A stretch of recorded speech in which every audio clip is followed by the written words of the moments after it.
يا مساء الخير، يا مساء الفل، وحشتوني جدا يا حبايب قلبي. طبعا بعد غياب 3 شهور واخيرا رجعت للقناة تاني. بجد والله العظيم كنت زعلانة جدا الفترة اللي عدت دي، لان بجد يئست من القناة خالص. ان انا كل ما اشوف القناة ابص عليها كده الاقيها لسه ما كبرتش القناة، وانا بزعل خالص والله. لا فيها لايكات ولا متابعات، يعني انا ليا 3 سنين في القناة دي ما فيش دخل لي يعني منها. فيا رب ان شاء الله انا رجعت دلوقتي، بس عشان في ناس سألت عليا كتير وامي افتح القناة عشان كده الصراحة انا رجعت تاني للقناة. فيا ريت المرة دي ما تخذلونيش، وما تنسوش تضغطوا لي اللايكات يا حبايب قلبي، الله يسعدكم يا رب. اللايك بيفرق معايا خالص، عشان لو انت خطيتي اللايك فانت كده بترفعي لي الفيديو فغيرك بيشوفه، وكمان هما بيخطوا اللايك. تعالوا اقول لكم انا سافرت فين بقى. انا رحت مصر، فبخلص كنت شويه اوراق كده، كان تعديل في الاوراق. رحنا اول مره ودي تاني مره يعني نروح من بعد وفاه والدي.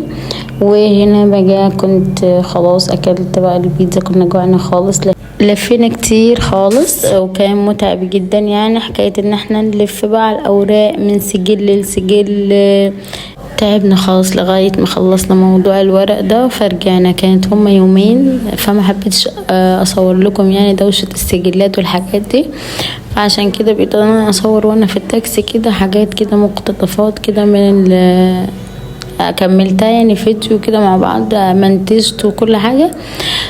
عشان ما كنتش انا الصراحة بصور ولا كنت بعمل اي حاجة، بس ده الفيديو الوحيد اللي هو عندي، وفيديو عيد ميلاد بنت اختي ان شاء الله باذن ربنا. الفيديو اللي بعد ده هنزله لكم عشان تشوفوه، فان شاء الله بعد كده هعمل لكم فيديوهات جديدة، علشان الفترة اللي عدت دي بجد كنت مش طايقة ان انا انزل اصلا، ولا كنت ان انا حابة ان انا انزل تاني فيديوهات. بس خلاص انا رجعت لكم ان شاء الله باذن ربنا، عشان ما بعدش عنكم تاني. فياريت تضغطوا لي، كل واحد بيحب مرو او بتحب مرو ياريت تضغطوا لي اللايكات كتير قوي عشان الفيديو يتشاف، وكمان القناه ترفع كده ان شاء الله باذن ربنا. فبس يعني قررت ان انا اجيب طقم كده جميل كان عجبني فاشتريته. فانا ما بحب الزحام مصر نهائي.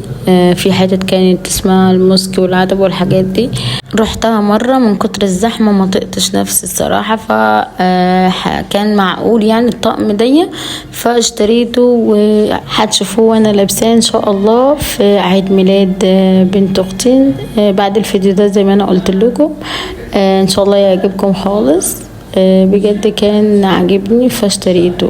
بس بعد ما لبسته الصراحة لقيت الكرداجين مش عاجبني خالص. لقيت ان هو كنت لابسه تحت منه بادي كده طويل، فانا من النوع اللي انا ما بحبش امسك الكرداجين او حاجه مثلا عبايه او كده، لكن ستايله ما عجبنيش بعد انا ما جبته. فبس ممكن اجيب عليه تلبيسه من تحت او بيزك زي ما بيقولوا، فيكون جميل يعني ان شاء الله. فهحاول ان انا اظبطه كده، لكن تحت البنطلون فعايز كان حاجه يعني قصيره كده وشيك. ان شاء الله هجيب له حاجه تانية. فبس كانت هنا نهايه الفيديو. هنا كنا خلاص راجعين على البيت وخلاص. كنا وصلنا البيت دلوقتي، وادي الطقم اللي انا بقول لكم عليه. كان هنا ناقصني الطرحه واشتريته من هنا الطرحه وكده، ولبسته في عيد الميلاد. يا رب يعجبكم، وما تنسونيش بقى بلايكاتكم حبايب قلبي، وهتوحشوني كتير قوي لغايه ما انزل لكم الفيديو التاني. واشوفكم على خير، ومع السلامه وباي.